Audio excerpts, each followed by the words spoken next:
Почитувани, за идната влада на ВМРО ДПМНЕ, односно идната влада на Република Македонија, квалитетно и модерно образование представуваат приоритет.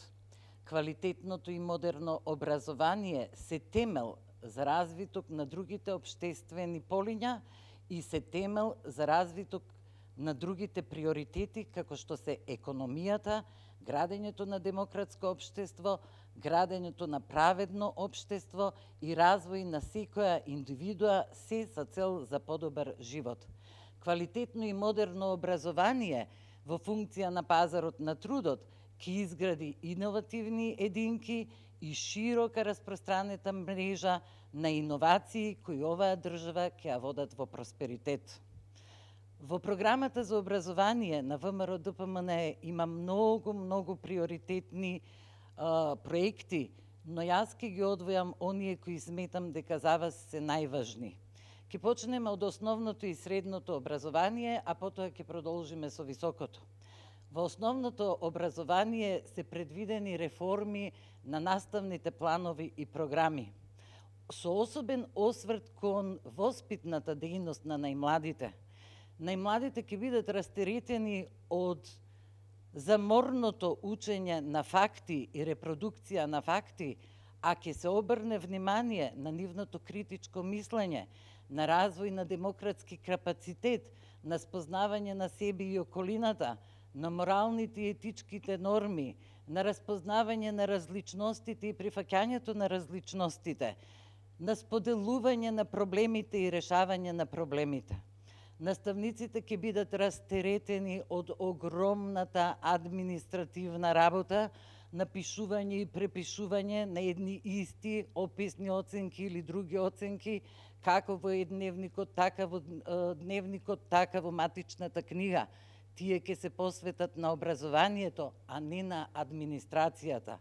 Наставниците ќе добијат повисока плата како мотив за нивната работа, достојна за нивниот труд кој го вложуваат во образованието на најмладите, од кои ќе се продуцираат нашите научници, нашите политичари, нашите филозофи, нашите доктори. Платата на наставниците ќе биде според колективниот договор, ќе има израмнување и таа ќе изнесува 36.000 денари. Тука да не ги пропуштам професорите, како што веќе слушнавте, платата на универзитетските професори ќе достигне до 100.000 денари. Ќе се вратам на наставниците. Наставниците ќе имаат кариерно напредување. Нив ќе им бидат признаени сите достигнувања кои тие ги достигнале во својот професионален живот. Магистериумите, докторатите, наставникот ментор, наставникот советник ќе бидат соодветно наградени и еволуирани за својата работа. При тоа, учениците исто така ќе можат да работат со наставник кој е задоволен и мотивиран. Учениците ќе се трудат и ќе сакаат да стекнат знаење со мотивирани наставници. Од останатите проекти во однос на средното образование, предвидовме средно образование, пак ќе речам во функција на стопанството, дуално образование, образование според потребите на пазарот на труд и образование според потребите на општеството.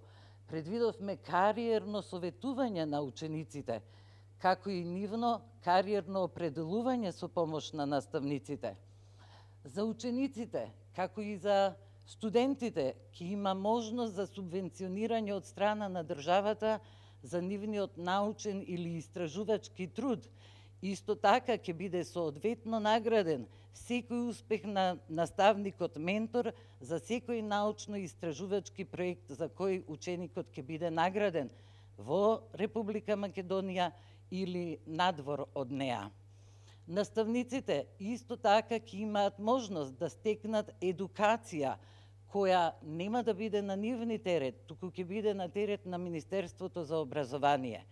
Во случај да треба од септември повторно да работиме на онлайн настава, во преодната програма на нашата партија се предвидени повеќе чекори, меѓутоа во однос на образование предвидено е формирање на национална програма која Министерството за образование заедно со македонските компании, IT компании, ќе изгработи таква платформа, една единствена, како за учениците, така и за студентите, така и за наставниците, да биде униформна, да биде достапна на сите на кои што им е потребна. На неа наставниците ќе остават снимени материјали кои на студентите и учениците ќе им бидат достапни во секое време, кога тие ќе бидат спремни да се посветат на учењето. Истата платформа ќе биде користена не само во ситуации на кризи, како што е COVID-19 епидемијата, туку таа може да се користи и за учење во ситуации кога, например, како што знаете, во зимскиот период во Скопје и другите македонски градови имаме зголемување на PM10 честитките. Она што се однесува на високото образование, многу кратко само да кажам, дека нашата влада ќе обезбеди средства за научно истражување. Најмалку 40 проекти годишно ќе бидат финансирани од нашата влада. Факултетите, универзитетите ќе го добијат кадровскиот потенцијал кој што им е потребен, не само во смисол на професорски кадар, туку и на технички кадар. Почитувани, сакам да завршам со нешто многу значајно. Нашата влада нема да дозволи ни еден ученик, ни едно лице со попреченост да биде заборавено, како што тоа беше сега случај. Ние ним ќе им посветиме посебно внимание. Ви благодарам.